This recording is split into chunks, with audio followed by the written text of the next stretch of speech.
Welcome back to WatchND's exclusive coverage of Signing Day 2014 for the Fighting Irish football team. I'm Jack Nolan. He's Mike Frank of Mike Frank's Irish Sports Daily, and we're going to break a little news here.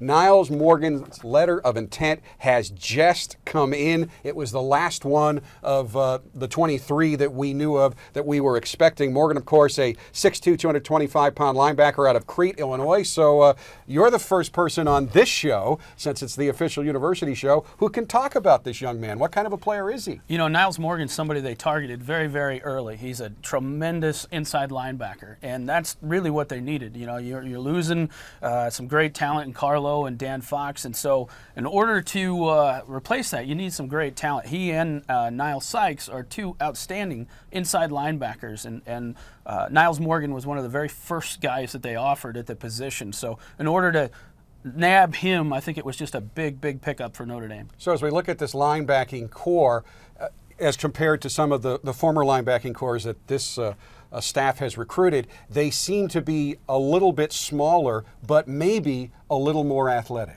I think that was, you know, by design. I think they realized that in order to cover some of the better tight ends out there, some of the better backs out of the backfield, and to play in space, you got to make sure you got guys who can run. And so that was something they really focused on. I think Niles Morgan certainly fits that bill. Niles Sykes definitely does as well. And then you got the outside backers, guys like Colin Hill, who, you know, is a guy who's going to be kind of a pass rush specialist for Notre Dame.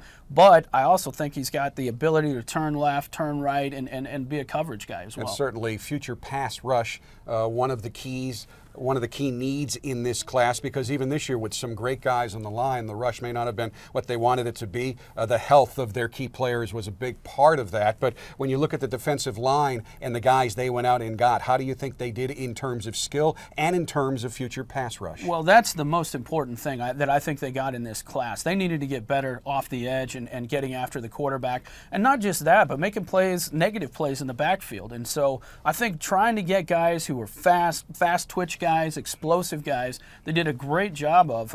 You know, I know Pete was on, who value his opinion as well. I think Johnny Williams is an outstanding prospect. So what Notre Dame didn't get is probably the five-star guys that are out there, but what they did get, I think, is a lot of five-star potential talent. There are guys that may not be able to play right away and help you right away, but once you get enough size and train them a little bit, get them coached up a little bit, they have the potential to be five-star players. So I think love the talent that they brought in on defense, and I know offensively they're probably ranked a little bit higher, but I think in the end the defensive class is what people are going to be talking about. And we just had some Andrew Trembretti video up on the screen. Let's take a big picture look now at what you think of this overall class. I think it's really, really good.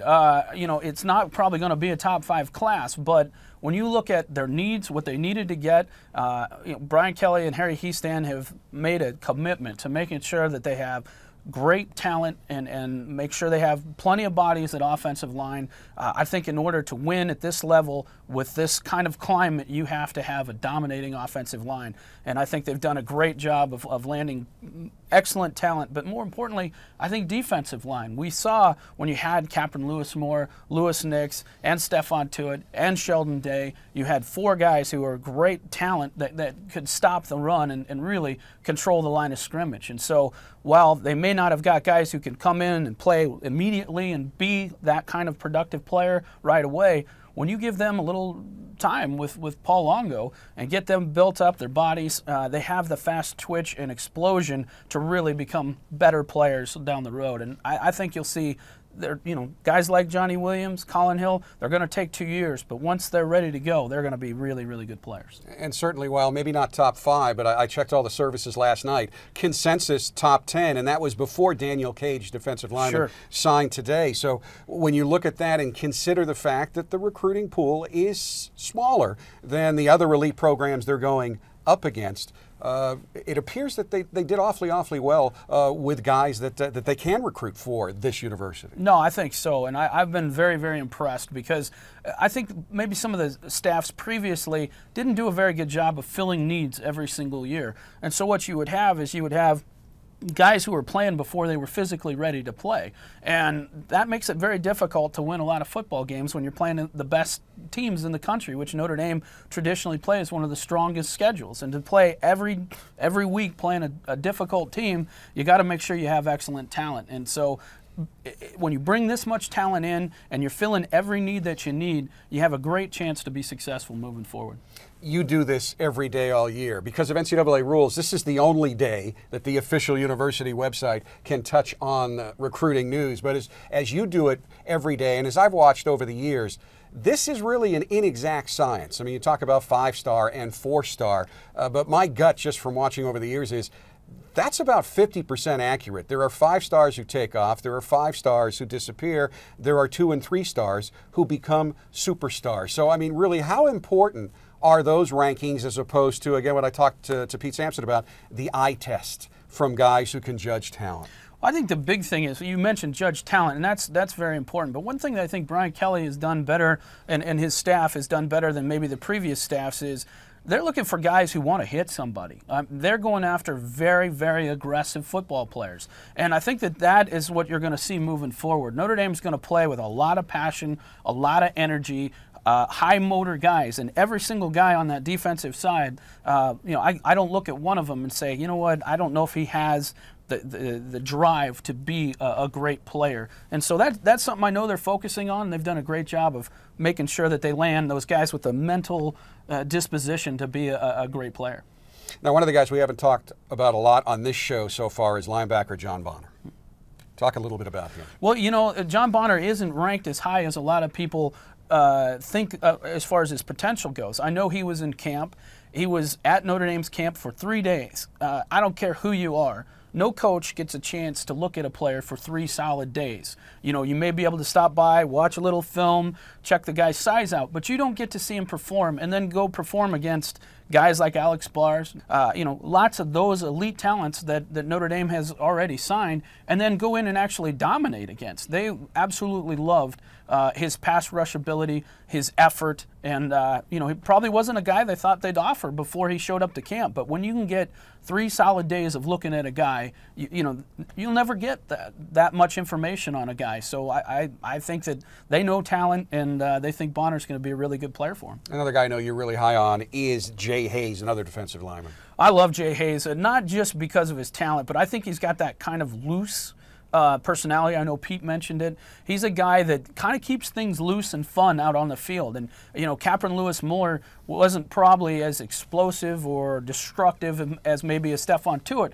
but Jack, from being around him, he really raised the attitude of the team, and he was a big part of that glue on 2012. An edge to him, a positive edge, but an edge. And exactly, and I think Jay Hazeh is that kind of player. Then you put talent. I think Jay Hazeh actually has more talent than Capron Lewis Moore. So you put those two things together, and I think you got a heck of a steal in Jay Hazeh. Love it when you're getting players out of Texas, because it may be the most fertile state in the country for quality players, both skilled players, line players, and Notre Dame got a good one in Colin Hill, linebacker. Yeah, Kerry Cooks has a really difficult job. A lot of times coaches, staffs will put 2, sometimes even 3 players in Texas. So it's hard for one guy to cover a state with that many kids and that much. And so, he's really starting to develop some great relationships with coaches down there. I love Blankenship. I think he's a great talent. 6'6", now 6'6.5", 265 pounds. When they were looking at him, he was 230, and so people said, well, is he going to grow? He's already 265 right now.